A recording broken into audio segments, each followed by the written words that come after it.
tie pasauli parāda, ka tādas kaut kādas pamata atziņas ir ļoti vērtīgi, ja mēs viņās dalāmies. Ja mēs esam kaut ko guvuši no skolas, tad, es domāju, mūsu tāds morāls pienākums un iespēja ir ar jums padalīties tajās lietās, ko mēs jau pēc skolas esam apguvuši, izsacinājuši, un varbūt tās lietas jums palīdz. Tiešām no sirds novēlu jums pašiem būt ļoti ieinteresētiem studentiem, skolēniem šajās Svetbanka organizētajās klasēs.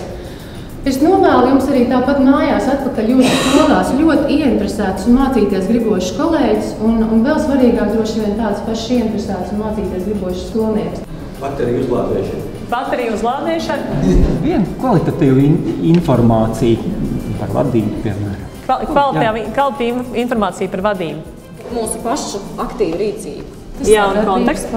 Sadarbības partneri. Idejas attīstībai. Idejas attīstībai. Mums ir ļoti svarīgi, lai klubs veidojas kā tāda pašorganizējušās kopiena. Eventuāli uz priekšu ar domu, kad jūs tālāk paši domājat par to, kas ir nākošais solis. Tā otra lieta mūsu piedāvājumā ir tā, ka mūsu galvenā centrālais process, kā mēs gribētu organizēt darbu, ir mācīšanās grupas. Un tā trešā komponente, ko mēs esam iestrādājuši direktoru klubā, ir tā, cik svarīgi ir dažreiz paskatīties uz to savu kontekstu no malas, salīdzinot ar kaut kādu citu kontekstu. Tas ir tas, kur arī nāk iekšā misijas atbalstītāji uzņēmēji ar domu, ka mēs visi esam vadītāji, neatkarīgi no tā, kas tā ir par organizāciju, vai tā ir skola, vai tas ir uzņēmums. Un dažreiz piemērs no cita konteksta var palīdzēt varbūt kaut kādu svaigu acu apskatīties uz to, ko es daru, un varbūt šis grūdienis, tas, par ko es runāju. Apgalvoju, vai ko piedāvāju jums ieraudzīt šodien nākamās stundas laikā, tas, kad jebkura pārmaiņu vadība sāks ar to, kad vadītājs iziet ārpus savas komforta zonas. Kādi tad ir tie izmaiņu motivācijas instrumenti, jo bankai viņi ļoti daudz ir? Es jautāju caur viņu personīgo mērķu izzināšanu, caur viņu personīgām vērtībām, caur viņa vispār to, ko viņš dzīvē grib darīt.